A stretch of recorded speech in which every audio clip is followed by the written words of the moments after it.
ver o lugar dentro do seu coração.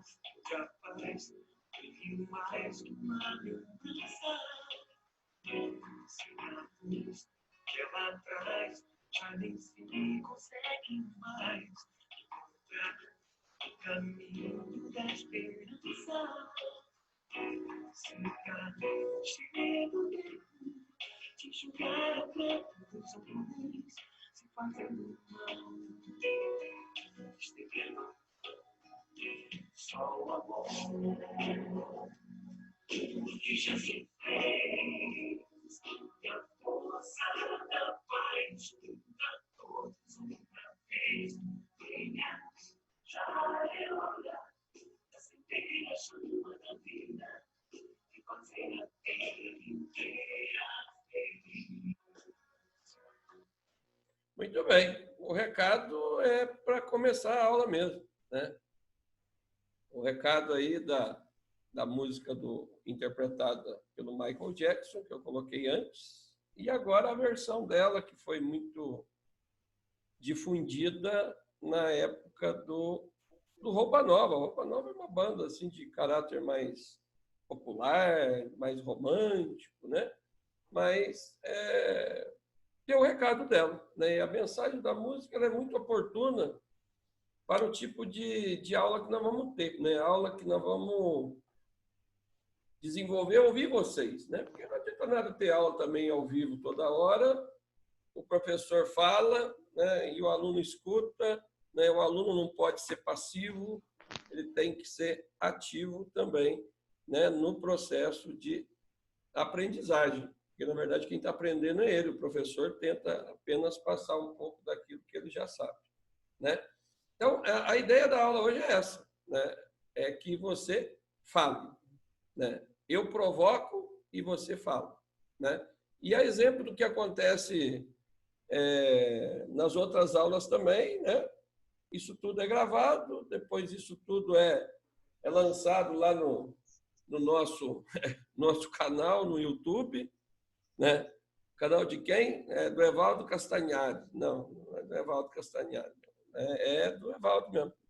E aí lá você comenta, lá você se inscreve no canal, né, que seria interessante também, né, chegar, quem sabe, até o final de semana a 150 inscritos. Já pensou? Vai ser uma população imensa. Estou brincando, né? Mas a intenção é conseguir transformar o vídeo no compacto menor e, com isso, fica mais fácil todo mundo ter acesso. Quem está aqui tem acesso, quem não está aqui também tem acesso, né? Porque vai ter lá o vídeo compartilhado com a participação de vocês. Certo? Qual que é a primeira provocação que nós temos? A primeira provocação que nós temos, o tema da semana, aliás, não é o tema da semana, né? Parece que é quase um mantra aí do material da apostila sua, né? É a nova ordem mundial, tá certo? Então, essa nova ordem mundial, que ela ganha força, principalmente lá na queda do Muro de Berlim, no fim da Guerra Fria, né, na extinção da União Soviética, é o mundo que nós estamos vivendo hoje, com as suas vantagens e desvantagens. Então, a primeira provocação, que aí eu vou deixar para que vocês falem, em que a nova ordem mundial melhorou, facilita, torna mais agradável, confortável a sua vida, né? Qual é o lado positivo? Quais são os aspectos positivos da nova ordem mundial?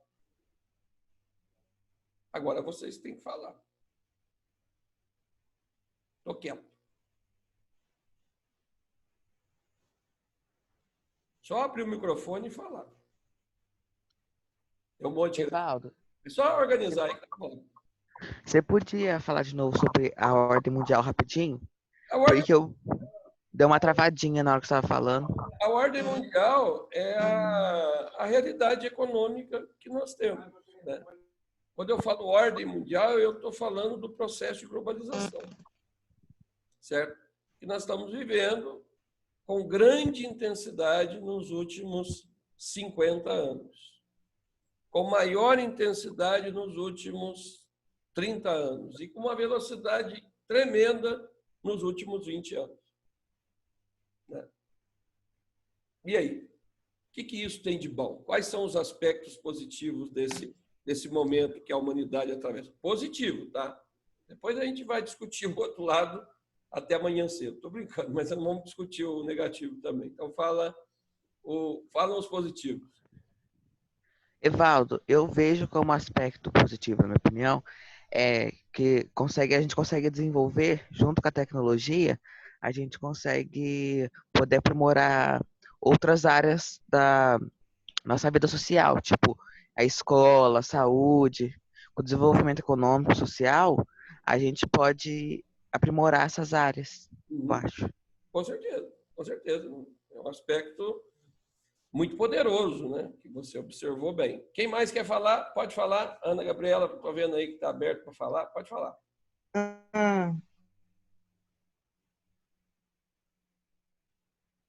Não está conseguindo? Os avanços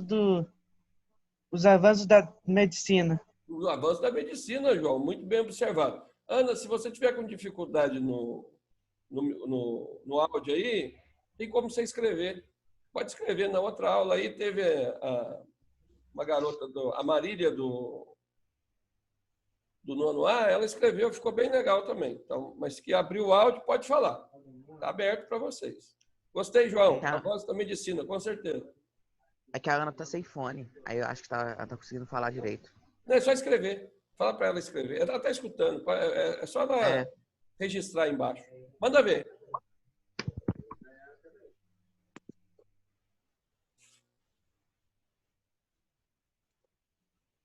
Está aberto para vocês, pessoal. Pode falar.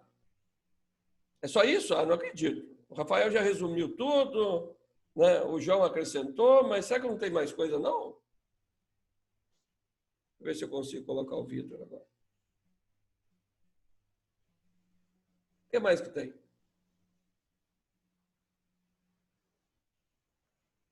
Essa ideia de nova ordem mundial, ela ajuda na disseminação da política, talvez? Sim, com certeza. Conhecimento da população sobre política e tudo mais. Uhum. A abordagem sua é direta ao ponto, né? Porque só não se informa bem quem não quer, né? O ruim é que... Não, deixa o ruim para depois, né? Só se não informa bem quem não quer, né? Porque o debate político hoje está exposto aqui, né? Se eu saio de vocês aqui, eu estou num debate da CNN. Aliás, hoje tem um debate assim muito legal na CNN sobre a questão do racismo, né? Eu estava acompanhando. Escutava o Caio Coppola falando asneira? Pois é, ele é uma figura contestatória, né, Rafael? Eu já assisti bastante. Quando eu era com a Gabriela Priori, eu assistia. Depois que ela saiu, eu parei de assistir. Mas tem muita continue Bárbara lá. assistindo. Já tem um outro lá, entre aspas, desculpe o termo, mas é esse que eles usam. Tem um outro lá, o Roberto Botelho, jantando ela todo dia também. Mas é necessário ter esse contraponto, sabe, Rafael? Eu acho legal o debate por isso, né? Você não vai concordar com um, mas o direito dele falar vai ser reconhecido, mesmo que ele fale bobagens, né? É que ele entra em contradição com o que ele mesmo disse, com o que ele mesmo fala, na verdade. Aí é o que eu acho que deixa o negócio mais chato, porque você fala uma coisa e depois você é contestado pelo que você falou, ele quer mudar. Aí eu acho que isso fica um negócio meio raso. Uma das dificuldades que nós temos hoje, né? A Ana Gabriela tocou num ponto interessante, que você tem mais acesso à informação. Só que é um turbilhão de informação que você recebe, né? Só que aí vamos deixar para a gente discutir isso mais no negativo. Vocês têm mais alguma coisa do positivo? Tem muita coisa do positivo que vocês falaram aí. O Rafael deu uma resumida, né? Porque houve um avanço muito grande na área econômica, tecnológica, dos meios de comunicação, dos meios de transporte. Mas tem uma outra coisa positiva que vocês queiram comentar, pode falar.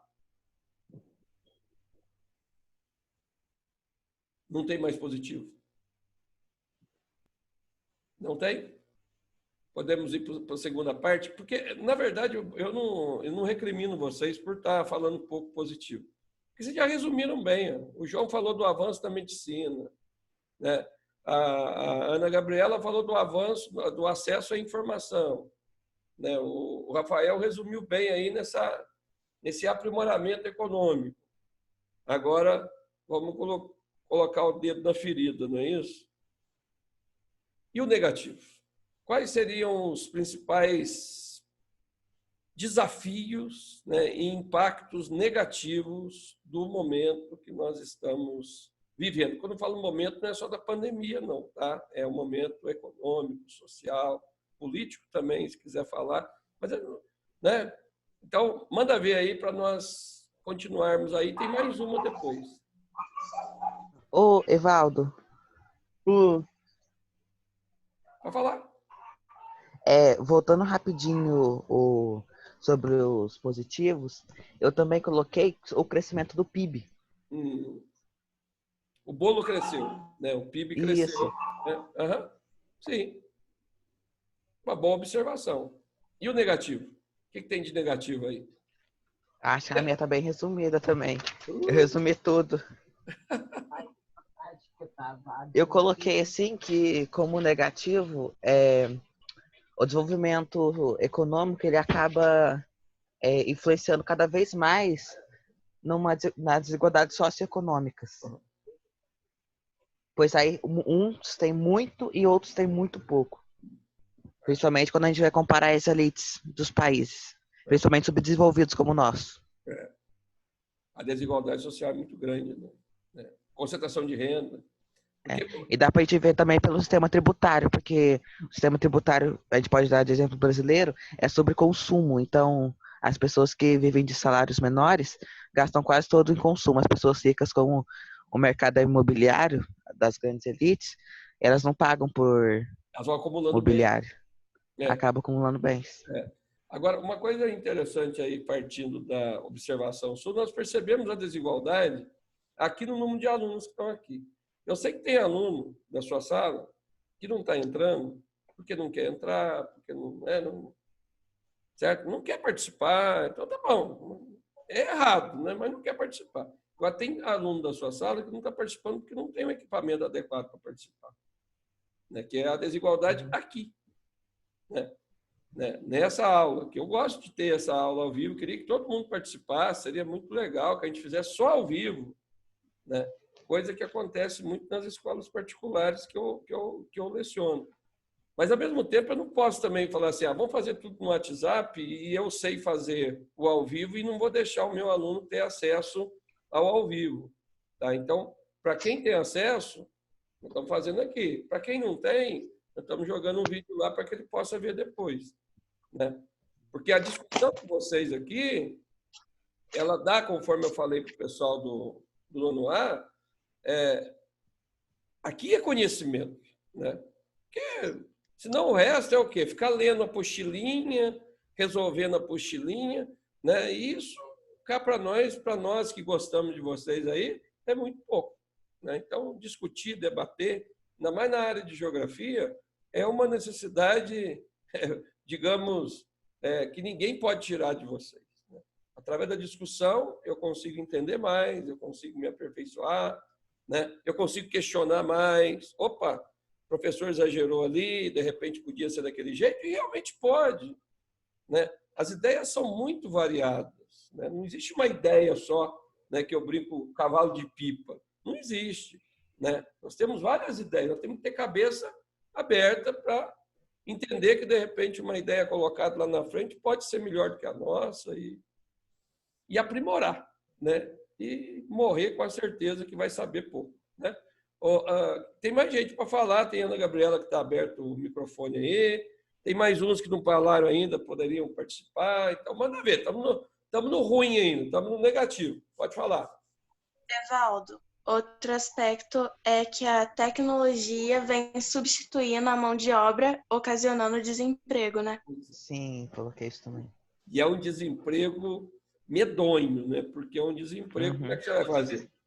Eu estava brincando com o pessoal do nono A, né? Brinco com vocês também.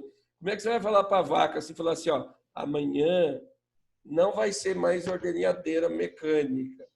Amanhã vai voltar a ser uns 10 capial aqui que vai tirar leite na teta da vaca. Não vai ser. Vai ser a ordenhadeira mesmo. Amanhã nós vamos colher a cana no facão de novo, igual era 10 anos atrás. Nós não vamos usar mais trator, colheitadeira. Vai nada, vai usar colheitadeira. E vai aumentar, conforme você falou, o desemprego. Né? Segue o barco, pode continuar falando. Também coloquei isso. Hoje em dia também tem um sistema dogmático de cultura, né? Porque as pessoas elas querem padronizar tudo. Todo mundo tem que ser igual. Sim. A questão vocês convivem aí, por exemplo, Ana, comentando o que você está falando, a desgraçada da ditadura da beleza, né? O que é o belo? Né? O belo no caso, pintar a barba, é pintar o cabelo e não sei o quê. O belo é estar de bem consigo mesmo, né? Mas o mundo quer o padrão da beleza, o padrão da cultura, o padrão musical, né, pessoal? Cá para nós, a gente não escutar lá, de vez em quando, colocar um Legião Urbana, alguma coisa assim, essa música aí Você vai escutar o quê? Você vai escutar música falando sobre atributos femininos, para não falar bobagem, né? Atributos femininos, vai falar sobre beber, chorar e gemer. Só isso que vai falar nas músicas. Né? Não estou dizendo que não posso ter música assim, que tem liberdade para ter esse tipo de música. Só que a mídia, né? A mídia, não estou falando a mídia só televisão, a mídia a internet, ela valoriza muito esse tipo de música, que é o que dá retorno mais rápido, é o que não faz pensar, ué. O que faz pensar dá trabalho. Né? Pode continuar, pessoal. Falando sobre a internet, as pessoas ficam muito alienadas, né, nas redes sociais. Isso é péssimo. Algumas pessoas ficam até doentes, viciadas em redes sociais. E entrando também na área da internet, tem também a questão da falta de profundidade em notificação, né? Em notícia, falta de procurar fonte, então as pessoas acabam tendo uma informação muito rasa e muitas vezes mentirosa. Às vezes, além da mentirosa que você abordou bem, tem a questão tendenciosa, né? Porque como eu não aprofundo muito, e se eu coloco então lá, grande parte não vai ler, geralmente aquilo que você recebe de informação via redes sociais, principalmente o WhatsApp, é só manchete. Só a ideia principal que eu quero passar. Mais nada. Manchete sensacionalista. Exatamente. E aí você cria o quê? Você não cria informação, você cria deturpação de algo, mas isso é de caso pensado? É de caso pensado. Né? Um povo bem informado, vou citar um exemplo prático disso para a gente entender. Um povo bem informado, ele vive a pandemia de uma maneira que ele não precisa ser forçado a ficar em casa. Ele vai ser levado a ficar em casa pela consciência. E eu vou citar o exemplo do Japão. O Japão não teve uma regra rígida, né, para falar assim, japonês, você tem que ficar em casa, porque senão você vai pegar o vírus. Não teve, mas ele ficou. A vida seguiu, diminuiu lá a circulação de pessoas significativamente em Tóquio, em alguns períodos, e depois retornou à vida, paulatinamente. Igual no Canadá, lá em British Columbia também. Lá já estão abertos, já estão usando sem máscara. O distanciamento continua, mas não necessita usar máscara. Algumas instituições já estão abrindo. As aulas estão previstas para voltar agora, entre agosto e setembro. Pois é, entre agosto e setembro. E a nossa, hoje, não sei se vocês viram, a previsão que eles colocaram hoje é que volta em agosto de maneira escalonada. Você vai dizer, mas o que é essa escalonada? Olha, o negócio mudou tanto, pessoal, que assim, a previsão é que a sua turma que começou naquele comecinho do ano lá, que depois entrou a greve, que eu não tive mais contato com você, aquela turma dificilmente vai estudar junto, na mesma sala, a não ser que estude na quadra, né? Certo? Porque não tem espaço para você ter distanciamento numa sala pequena. Então, o que nós vamos ter que fazer? nós vamos ter que fazer algo que o ser humano consegue fazer. Né? Dá trabalho, adaptação. Né? Adaptação nós vamos ter que fazer. Pessoal, está aberto ainda dá tempo de vocês falarem mais um pouquinho sobre o negativo. Né? A abordagem está boa, quem não está participando tem certeza que está escutando, está anotando. Né? Então, manda ver aí. O Evaldo, tem a coisa também da desvalorização e valorização em massa das moedas, né? Tipo do dólar. Principalmente do dólar, na verdade. Eu colocaria essa palavra que você colocou aí, essas palavras, né, a citação que você fez. Como nós somos muito dependentes do dinheiro, né, a volatilidade das moedas, quer dizer, o valor que fica alto, fica baixo, sobe, desce, ela nos deixa cada vez mais dependentes do dinheiro. Né? Certo? Sim. Onde o ideal seria que nós fôssemos menos dependentes do dinheiro. Né? Mas é difícil mudar essa realidade, viu? Nós já absorvemos como isso que é o correto. O correto é ter dinheiro. Se eu tenho dinheiro, eu posso. Se eu não tenho dinheiro, eu não posso. Né? Só que isso cria assim, um abismo entre quem tem muito e quem tem pouco. E isso fica muito visível agora, durante a pandemia. Né? A vulnerabilidade social ela fica muito mais transparente. Né? Continue. Evaldo, voltando um pouquinho nessa questão da quarentena, dessa proibição que alguns países não precisam fazer, eu acho que fica mais difícil nos países que proíbem, porque o ser humano tem esse negócio de é errado, eu vou fazer. Verdade. Entendeu? Eu acho que isso atrapalha muito. E sabe o que acontece também, Ana? Eu acho que você já percebeu pela análise que vocês fizeram. Tenho certeza que todos que estão aqui, Nicolas, João Pedro, João Roberto, Maria Júlia, Itauana, a Alana e vocês dois, perceberam que culturalmente o povo é diferente. Né? Assim, essa afobação de sair de casa, né? É uma afobação nossa, é uma afobação francesa, é uma afobação italiana, é uma afobação espanhola. E se você pensar bem, deu ruim nesses 4 países. E aí você fala assim, mas qual que é a origem disso? Nosso sangue latino. Né? Lembra do sangue latino? Nós somos povos latinos. Né? Então, quer dizer, essa paciência para ficar em casa, não teve. Já o alemão, já o sul-coreano, ai. Né? E lá na Ásia eles também já têm costume de usar máscara. Pois é. Então ajudou. Usa máscara para poluição. Aí já juntou 2, para poluição e para pandemia. Já estou acostumado já. Né? E aliás, agora um paralelo interessante, né? Até o pessoal do 3º ano fez um videozinho do meio ambiente e comparando as imagens do antes e do depois, né? De cidade, de mapa, né? E o nível de poluição no mundo em 2000 caiu drasticamente. Está muito baixo. A praia de Botafogo nunca teve tão limpa, quer dizer, nos últimos 10, 20 anos, nunca teve tão limpa como está agora. Né? Cabe mais um pouquinho aí do negativo. Vamos ver. Tem mais algum aí? Sei, mas... Já falaram bastante negativo já, hein? Vamos para a terceira provocação do dia? Tem a ver com a aula nossa de segunda-feira. Provocação.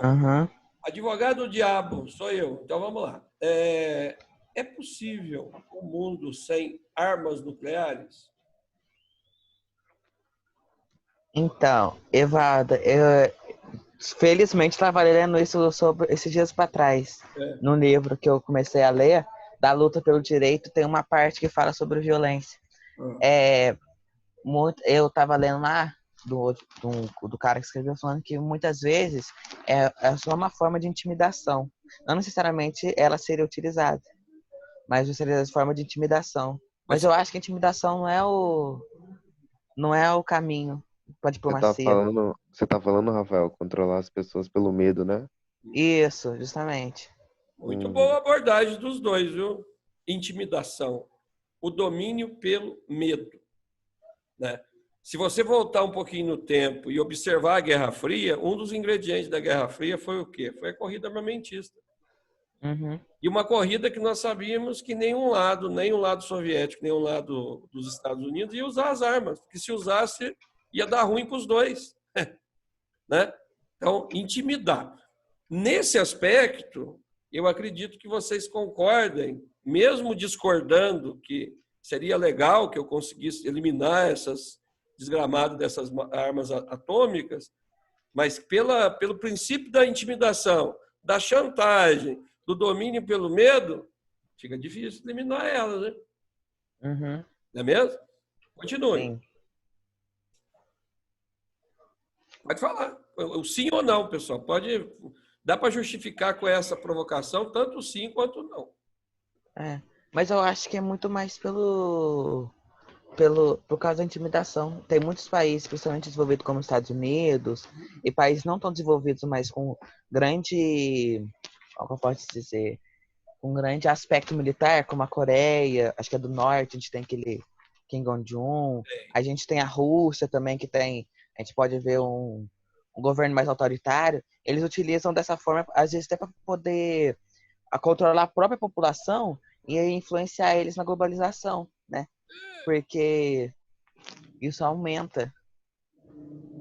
Eu vejo, no caso da Coreia do Norte, eu vejo como a questão da intimidação, tá? Que eu faço em relação aos meus inimigos, Coreia do Sul, Japão e não sei o quê, tá? E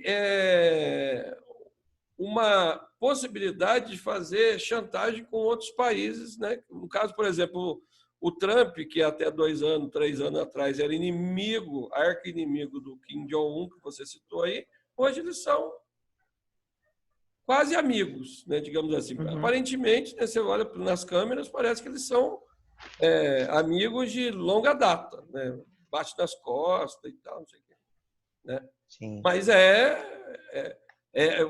o João Pedro colocou um ponto aí, a questão do domínio pelo medo, né? Pelo medo. Ah, tem arma, tem medo, né? Então, esse tipo de situação deixa o mundo o quê? Olha a situação, mais armado e mais inseguro, né? Sim. Porque... Mas... Sim. Vai falar, Rafael. Mas essa fala, igual você falou, do João falou sobre a intimidação pelo medo, é o argumento utilizado aqui no Brasil para poder abrir, né? Liberar o armamento. Porque a pessoa sabe que está com arma, então não vai gerar uma violência. Mas isso pode começar a abrir comércios em massa de armas, que muitas vezes pode ser contrabandeado para bandido. Não necessariamente, às vezes a arma pode vir para quem necessita, mas para quem é mais conivente. Eu quase não termino a aula, porque nós ainda temos quase 5 minutos ainda liberado para nós, mas só um comentário, né? Tem um filme que eu gosto muito, que é O Senhor das Armas, né? E o final do filme, né? Eu não vou falar não, porque eu quero que vocês assistam o filme, mas o final do filme ele faz uma abordagem crítica à situação que o Rafael comentou, que é bem interessante, que é de encontro que você falou aí, tá? Mas é de uma forma tão assim que o cara que escutou, e era o cara bom da história, era o mocinho da história, ele ficou sem resposta, né? E teve que, mais ou menos, aquela história de não podia ter dormido sem essa, sabe? Mas que ele escutou aquilo que você falou aí, sobre a questão do armamento, principalmente a questão do tráfico de armas de maneira ilegal, né? Porque o tráfico de armas de maneira legal, quem quer comprar, compra, beleza. E o ilegal, faz o quê? Né? Sim. E o contrabando, faz o quê? Que já é existente no Brasil, né? Já. Né? E muitas vezes é utilizado a própria polícia, como a gente já pode ver no Rio de Janeiro, as milícias policiais que contrabandeiam armas da polícia para o traficante. E o traficante também, né? Mas como é que combate isso, pessoal? País seguro é país que dá formação intelectual para os seus habitantes, né? Intelectual. Você pega lá os países europeus, os mais seguros, né? O quê? Noruega, Finlândia, Dinamarca, países seguros. Você pode dormir com a porta aberta, E mesmo aqui na É o que América, eu tava, para é o que eu falar, tava conversando com a Natasha esses dias sobre o tráfico. Que hum, quando você fecha uma porta para a educação, você fecha todas as portas para o futuro, né? Você não tem mais oportunidade. é, com certeza, com certeza. Os países que se deram bem, né, se deram bem, são os países que investiram em educação. Você pega aí situações mais seguras no mundo, níveis de mortalidade por homicídio, não sei o quê, muito baixo, né? São países que investiram em educação maciçamente na Ásia, na Europa, na América. Você pega Canadá, o por exemplo. Uruguai. Eu vi o Uruguai, o Uruguai na pandemia, sério mesmo. É que a gente passou da época, eu também não vou ficar mudando a minha vida tanto assim. Mas dá vontade de mudar para o Uruguai. Quer dizer, lá as aulas já estão voltando, né? Por quê? Porque houve um entendimento da população que teria que ficar em casa. Aí ficaram em casa, lá ficaram em casa mesmo, em torno de 2 meses. Quer dizer, o vírus não reinou, né? Fechou a fronteira. Tudo bem que o Uruguai é pequeno, fechou fronteira com o Brasil, fechou fronteira com a Argentina. Mas fechou, acabou. Ficou 2 meses em casa, o vírus não chegou, chegou muito fraco, né? Expandiu pouco. Estamos voltando ao normal. Enquanto isso, nós estamos cada vez mais com a interrogação na cabeça, quanto vai ser o nosso normal. Pessoal, nós temos 1 minuto e meio. Podemos, assim, vamos terminar um pouco, falar um pouquinho aí dessa questão do armamento, porque nós vamos ter outras oportunidades, provavelmente, de aula-debate, certo? E, aliás, isso daqui que eu descobri, pessoal, que eu não sou um eficiente na internet nem nada, a imagem nem é tão boa, eu preciso mudar o computador quando melhorar a situação financeira, comprar um computador melhor e tal, mas eu quero continuar com esse tipo de aula, mesmo depois que voltar presencial, para a gente discutir, monta no final de semana, mais no início da noite, debates para a gente ficar mais ferinha e, com isso, atingir os nossos objetivos no ensino médio, na faculdade. É isso que nós queremos para vocês. Pode continuar falando, mas daqui a pouco vai cair o sinal, mas pode continuar. Oi, Valdo, mudando de assunto rapidinho do armamento, eu estava conversando com o Gabriel esse dia sobre uma possível volta da aula entre colocar os nonos na quadra e abrir as salas dos nonos, a biblioteca, o laboratório e a sala de informática para as aulas. O que você acha sobre isso? Aí abririam 6 salas, então conseguiria dividir algumas turmas.